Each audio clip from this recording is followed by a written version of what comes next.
ಬೆಳಕು ಬೆಳಕಲ್ಲಿ ಕಣ್ಣು ಮುಂದೆ ಇರುವುದೆಲ್ಲ ಕಾಣ್ತದೆ, ಆದರೆ ಇದು ಬೆಳಕಲ್ಲ, ದರ್ಶನ. ಹಿಂದೆ ನಡೆದದ್ದು ಮುಂದೆ ನಡೆಯುವುದು ಎಲ್ಲ ತೋರಿಸುವ ಬೆಳಕು ಕಾಣ್ತದ.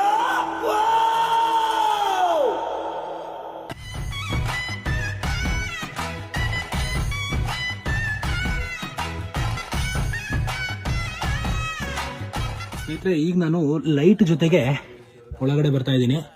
ನೋಡ್ಬೋದು ಹೇಗಿದೆ ಅಂತ ಹೇಳ್ಬಿಟ್ಟು. ಇಲ್ಲಿ ಕವಳೇಶ್ವರ, ಇದರ ಹಿನ್ನೆಲೆ, ಇದರ ಮಹತ್ವ, ಇದರ ಐತಿಹ್ಯ, ಇದರ ಬಗ್ಗೆ ಇಲ್ಲಿನ ಮೇಲ್ವಿಚಾರಕರು ನಿಮಗೆ ಮಾಹಿತಿ ಇನ್ನೊಂದು ದೊಡ್ಡ ವಿಡಿಯೋದಲ್ಲಿ ಕೊಡ್ತಾರೆ. ನೋಡಿ, 2 ಲೈಟ್ ಕಾಣ್ತಾ ಇದೆ. ಇದೇ ನಿಮ್ಮ ಕವಳೇಶ್ವರನ ನ್ಯಾಚುರಲ್ ಲಿಂಗ, ನೈಸರ್ಗಿಕವಾದ ಲಿಂಗ. ಕರ್ನಾಟಕದ ಅಮರನಾಥ ಅಂತ ನಾವು ಇದನ್ನ ಕರಿಬಹುದು. ಯಾಕಂದ್ರೆ ನಿಮಗೆ ಉತ್ತರ ಭಾರತದಲ್ಲಿ ಹಿಮದಿಂದ ಕೂಡಿರುವಂತಹ ಅಮರನಾಥನ ನೀವು ನೋಡಿರ್ತೀರಾ, ಬಟ್ ಇಲ್ಲಿ ನಿಮಗೆ ನೈಸರ್ಗಿಕ ಅಮರನಾಥನ ಲಿಂಗವನ್ನು ನೀವು ಇಲ್ಲಿ ನೋಡಬಹುದು. ಮೇಲ್ಗಡೆ ನೋಡಿ, ಇಲ್ಲಿಂದ ನಿಮಗೆ ನೀರು ತೊಟ್ಟಿಕ್ಕುತ್ತೆ, ಜಿನುಗುತ್ತೆ. ಅದರಿಂದ ನಿಮಗೆ ಈ ಲಿಂಗ ಉದ್ಭವ ಆಗಿದೆ. ಕವಳೇಶ್ವರ ಕನ್ನಡದಲ್ಲಿ ಈ ಅಂದ್ರೆ ಬೀಜಗಳು, ಈ ರುದ್ರಾಕ್ಷಿ ಬೀಜ ಅಥವಾ ಅಡಿಕೆ ಬೀಜ, ಅದರ ತರದ ಒಂದು ಮೇಲ್ಮೈಯನ್ನ ನೀವಿಲ್ಲಿ ಕಾಣಬಹುದು. ಅದರಿಂದ ಇದಕ್ಕೆ ಈ ಹೆಸರು ಬಂತು ಅಂತ ಹೇಳ್ಬಿಟ್ಟು ಅದು ಒಂದು ಇದಿದೆ, ಕಥೆ ಇದೆ. ಇಲ್ಲಿ ನೀವು ನೋಡ್ಬೋದು ಗಣೇಶನೊಟ್ಟಿಗೆ ಬ್ರಹ್ಮ.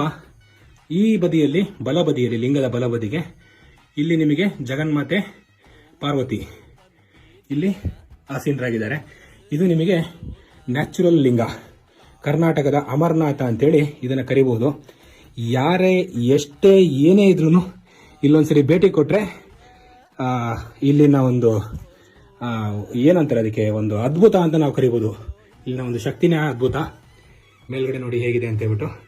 ಶಿವರಾತ್ರಿ ಟೈಮಲ್ಲಿ ಇಲ್ಲಿ ಓಪನ್ ಆಗುತ್ತೆ. ಶಿವರಾತ್ರಿ ಟೈಮಲ್ಲಿ ಲಕ್ಷಾಂತರ ಜನ ಇಲ್ಲಿ ಒಂದೇ ರೀತಿಯಲ್ಲಿ ಬರೀ 24 ಗಂಟೆಯಲ್ಲಿ ಭೇಟಿ ಕೊಡ್ತಾರೆ. ಇದು ನಿಮಗೆ ನ್ಯಾಚುರಲ್ ಗಣಪತಿ, ನೈಸರ್ಗಿಕ ಗಣಪತಿ.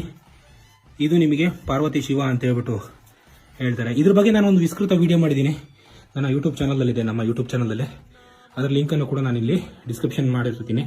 ನೀವು ಇದ್ರ ಬಗ್ಗೆ ಹೆಚ್ಚಿನ ಮಾಹಿತಿನ ನೀವಲ್ಲಿ ತಿಳ್ಕೊಬೋದು. ಈ ಶಿವರಾತ್ರಿಗೆ ಯಾರಾದರೂ ದಾಂಡೇಲಿಗೆ ಪ್ಲಾನ್ ಮಾಡ್ತಾ ಇದ್ರೆ ದಯವಿಟ್ಟು ಇಲ್ಲಿಗೊಂದ್ಸರಿ ಭೇಟಿ ಕೊಡಿ. ಇದು ನಿಮ್ಮ ಇಡೀ ಜೀವನದಲ್ಲಿ ಒಂದು ನೆನಪಿನ ಒಂದು ಭಾಗವಾಗಿ ಖಂಡಿತ ಉಳ್ಕೊಳ್ಳುತ್ತೆ.